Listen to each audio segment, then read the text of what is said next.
사랑하고 축복합니다. 10월 7일 금요일입니다. 오늘도 우리의 예수님을 닮아가는 또 예수님을 더욱더 사랑하는 복된 가족들 되시기를 간절히 소원합니다. 오늘 말씀은 회개 그 이유라는 제목으로 말씀을 나누고자 합니다. 오늘 말씀 본문은 사무엘하 12장 15절에서 31절까지의 말씀입니다. 말씀을 봉독합니다. 나단이 자기 집으로 돌아가니라. 우리아의 아내가 다윗에게 낳은 아이를 여호와께서 치심에 심히 앓는지라. 다윗이 그 아이를 위하여 하나님께 간구하되 다윗이 금식하고 안에 들어가서 밤새도록 땅에 엎드렸으니 그 집의 늙은 자들이 그 곁에 서서 다윗을 땅에서 일으키려 하되 왕이 듣지 아니하고 그들과 더불어 먹지도 아니하더라. 이래 말에 그 아이가 죽으니라. 그러나 다윗의 신하들이 아이가 죽은 것을 왕에게 아뢰기를 두려워하니 이는 그들이 말하기를 아이가 살았을 때에 우리가 그에게 말하여도 왕이 그 말을 듣지 아니하셨나니 어떻게 그 아이가 죽은 것을 그에게 아뢰 수 있으랴. 왕이 상심하시리로다 함이라. 다윗이 그의 신하들이 서로 수군거린 것을 보고 그 아이가 죽은 줄을 다윗이 깨닫고 그의 신하들에게 묻되 아이가 죽었느냐 하니 대답하되 죽었나이다 하는지라. 다윗이 땅에서 일어나 몸을 씻고 기름을 바르고 의복을 갈아입고 여호와의 전에 들어가서 경배하고 왕궁으로 돌아와 명령하여 음식을 그 앞에 차리게 하고 먹은지라. 그의 신하들이 그에게 이르되 아이가 살았을 때에는 그를 위하여 금식하고 우시더니 죽은 후에는 일어나서 잡수시니 일이 어찌 됨이니까 하니 이르되 아이가 살았을 때에 내가 금식하고 운 것은 혹시 여호와께서 나를 불쌍히 여기사 아이를 살려주시는지 누가 알까 생각하거니와 지금은 죽었으니 내가 어찌 금식하랴. 내가 다시 돌아오게 할 수 있느냐. 나는 그에게로 가려니와 그는 내게로 돌아오지 아니하리라 하니라. 다윗이 그의 아내 바세바를 위로하고 그에게 들어가 그와 동침하더니 그가 아들을 낳음에 그의 이름을 솔로몬이라 하니라. 여호와께서 그를 사랑하사 선지자 나단을 보내 그의 이름을 여디디야라 하시니 이는 여호와께서 사랑하셨기 때문이더라. 요압이 암몬 자손의 라빠를 쳐서 그 왕성을 점령하며 요압이 전령을 다윗에게 보내 이르되 내가 라빠 곧 물들의 성읍을 쳐서 점령하였으니 이제 왕은 그 백성의 남은 군사를 모아 그 성에 맞서 진치고 이 성읍을 쳐서 점령하소서. 내가 이 성읍을 점령하면 이 성읍이 내 이름으로 일컬음을 받을까 두려워하나이다 하니 다윗이 모든 군사를 모아 라빠로 가서 그곳을 쳐서 점령하고 그 왕의 머리에서 보석 박힌 왕관을 가져오니 그 중량이 금 1달란트라. 다윗이 자기의 머리에 쓰니라. 다윗이 또 그 성읍에서 노략한 물건을 무수히 내오고 그 안에 있는 백성들을 끌어내어 톱질과 썰애질과 철 도끼질과 벽돌구이를 그들에게 하게 하니라. 암몬 자손의 모든 성읍들이 이같이 하고 다윗과 모든 백성이 예루살렘으로 돌아가니라. 아멘.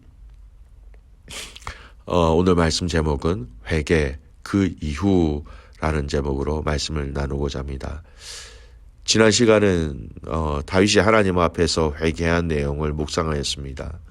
사무엘하 성경에 나오지는 않았지만 시편 51편의 말씀을 통하여 다윗은 하나님 앞에서 정말 간절하게 또 진심으로 회개하며 용서를 구한 내용들을 잠깐 살펴보았지요.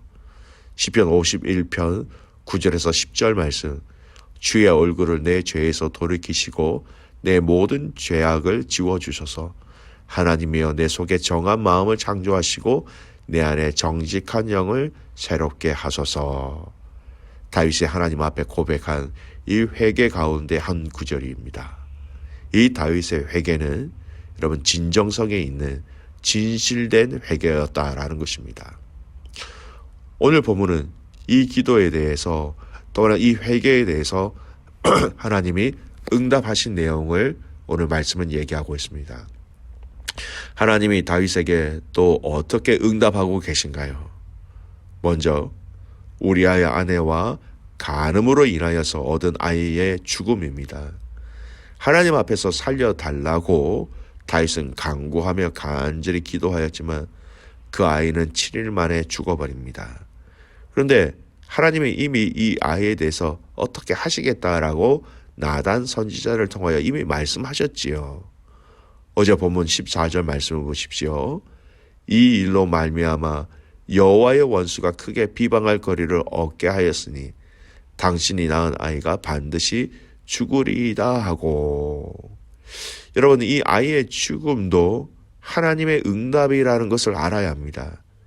매정하게 하나님 너무나 매정하신 분이다, 그렇게 하나님을 볼 수 있겠지만 하나님은 이 일로 인하여 여호와의 원수가 크게 비방할 거리를 없게 하시기 위하여 이렇게 결정하셨다라고 얘기하고 있습니다. 비록 다윗의 간구가 있었지만 하나님의 영광과 또 앞으로 이어질 다윗 왕국의 그 혈통의 순결성을 위하여 하나님은 다르게 응답하셨다라는 겁니다. 여러분, 하나님이 우리의 기도 가운데 다르게 응답하실 때가 있어요. 그때마다 우리는 낙심하거나 또는 실망하거나 또 좌절할 때가 있습니다. 하지만 여러분, 믿음의 성도들을 향한 하나님 아버지의 마음은 항상 자녀들에게 좋은 것을 주시기 위해서 항상 좋은 것을 주시기 원하시는 하나님이라는 것을 우리는 분명히 알아야 합니다. 하나님의 깊으신 뜻이 있다라는 것, 하나님의 선하신 뜻이 있다라는 것, 하나님의 다른 방법이 있다라는 것을 우리는 알아야 합니다. 이사야 55장 8절에서 9절 말씀에 보면 하나님이 용서에 대해서 말씀하시면서 이렇게 얘기하십니다. 이사야 55장 8절에서 9절 말씀. 이는 내 생각이 너희의 생각과 다르며 내 길은 너희 길과 다름이니라. 여호와의 말씀이니라. 이는 하늘이 땅보다 높음 같이 내 길은 너희 길보다 높으며 내 생각은 너희 생각보다 높음이니라. 여러분, 여기서 높다라는 것이 바로 우리에게 더 좋은 것을 주시기 원하시는 하나님 아버지의 깊고 넓은 또 높은 은혜라는 것입니다. 오늘 우리의 생각과 다른 결과를 우리가 맞이하게 된다 하더라도 하나님에 대한 신뢰와 믿음을 놓치지 말아야 하는 이유가 바로 이것입니다.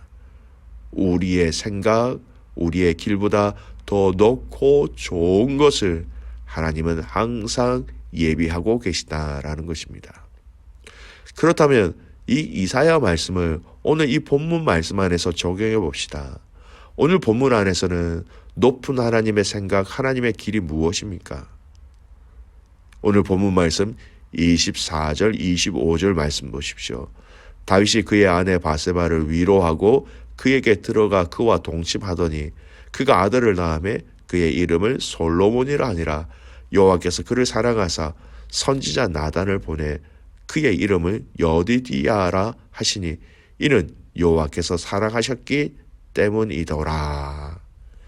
하나님의 생각은 달랐습니다. 하나님의 생각은 다윗과 달랐다라는 것입니다. 간음으로 인하여 낳은 아이가 아니라 바로 모든 죄를 회개하고 정상적인 환경과 정상적인 상황이 되었을 때에 하나님이 주신 그 아들 솔로몬이 바로 하나님의 생각과 하나님의 길이었다라는 것입니다. 회개로 인하여 하나님의 용서를 받은 이후에 주신 아들이죠. 이제 이 아들 솔로몬에 대해서는 이제 그 어느 누구도 흠을 잡거나 입을 댈 수 없는 아이였습니다. 여러분, 솔로몬이라는 이름의 의미가 무엇인지 아십니까? 평화 또는 샬롬이라는 의미가 있습니다. 그런데 하나님이 오늘 이 솔로몬에게 선지자 나단을 통하여서 직접 새로운 이름, 다른 이름을 또 지어주십니다. 그 이름이 바로 여디디야라는 것이죠. 여러분, 여디디야라는 이 이름의 의미가 무엇인지 알고 있습니까? 하나님께 사랑받는 자, 여호와께 사랑을 입은 자, 이런 의미예요. 여러분, 하나님이 선지자를 통하여 직접 지어주신 이름이라는 것입니다. 이 아이는 하나님께 사랑받는 아이다. 하나님께 사랑을 입은 아이다.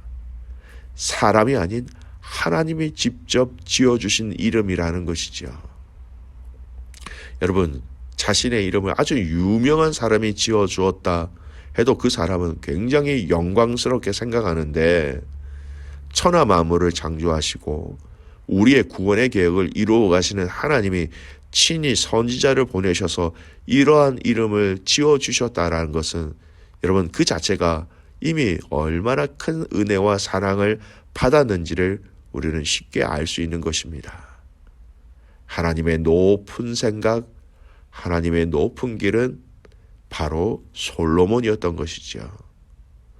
사랑하는 귀한 믿음의 가족 여러분, 기억하시기 바랍니다.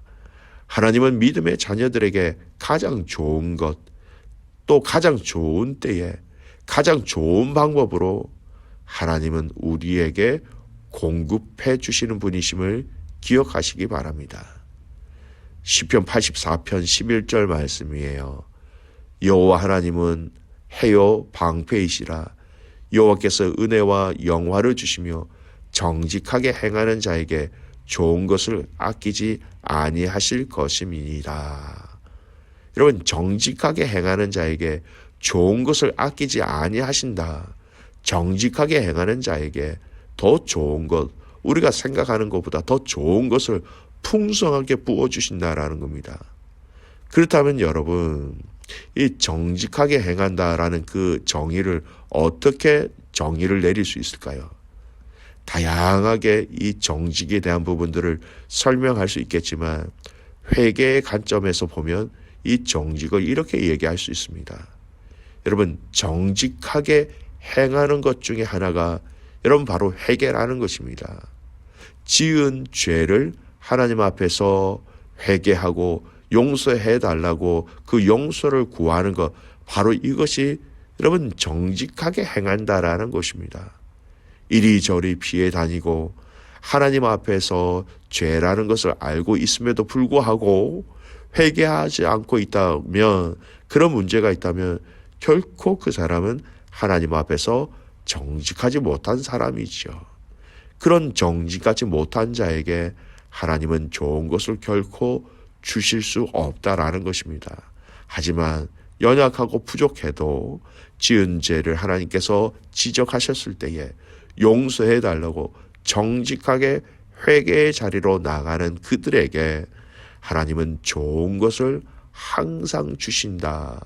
좋은 것을 아끼지 아니하실 것이다 라는 말씀을 우리에게 말씀하고 있는 것입니다. 사랑하는 귀한 믿음의 가족 여러분, 오늘 이 말씀의 내용을 다시 정리해 보기를 원합니다. 하나님은 다윗의 이 진정한 회개를 통하여서, 정직한 회개를 통하여서 더 좋은 것을 주셨습니다. 솔로몬을 통하여서 다윗과 약속하셨던 그 놀라운 언약을 다시 회복시키셨고 아름답게 만들어 가고 계심을 오늘 말씀은 우리에게 직접 말씀해 주셨습니다. 베드로후서 3장 9절 말씀은 이렇게 얘기합니다. 주의 약속은 어떤 이들이 더디다고 생각하는 것 같이 더딘 것이 아니라 오직 주께서는 너희를 대하여 오래 참으사 아무도 멸망하지 아니하고 다 회개하기에 이르기를 원하시느니라. 회개라는 것입니다. 정직한 이 회개를 통하여서 하나님은 우리에게 가장 좋은 것을 주시기를 원하신다라는 것이지요. 그래서 이 회개를 통해서 그 어느 누구도 멸망한다라는 이것에 당하지 않도록, 아무도 멸망하지 아니하기를 하나님은 원하신다라는 것입니다. 여러분 기억하십시오. 회개 그 이후에 하나님은 우리에게 가장 좋은 것을 주시며 또 그것을 주시기 위하여서 기다리고 계십니다. 그 뜻에 온전히 순종하며 정직하게 행하는 저와 여러분의 이 하루의 삶이 되시기를 주님의 이름으로 축복합니다. 아멘. 기도하겠습니다. 하나님, 다윗이 하나님 앞에 회개하며 기도하였을 때에 그가 생각한 것보다 더 좋은 방법으로, 더 완벽한 방법으로 솔로몬을 다시 그에게 주셨다라는 것을 말씀을 통하여 살펴보았습니다. 하나님, 우리가 하나님 앞에서 더욱더 정직하게 행하는 자들 되게 하여 주십시오. 이 정직하게 행한다라는 것이 바로 하나님 앞에서 하나님께 숨길 것이 없이 우리의 죄를 다 내어놓고 회개하며 용서를 구한다라는 것을 알게 하여 주셔서 그렇게 회개하며 그렇게 용서를 구할 때에 하나님이 우리에게 가장 좋은 것을 주시는 하나님임을 알게 하시고 만나게 하시고 체험게 하여 주시옵소서. 하나님, 오늘 코너스톤 한인교회 모든 성도들이 이 하나님의 위로와 하나님의 사랑과 하나님의 능력으로 승리하며 감사하며 기뻐하는 오늘 이 하루가 되게 하옵소서. 그렇게 행하시고 주님을 신뢰하며 살아서 역사하시는 예수 그리스도의 이름으로 감사하며 기도드리옵나이다. 아멘.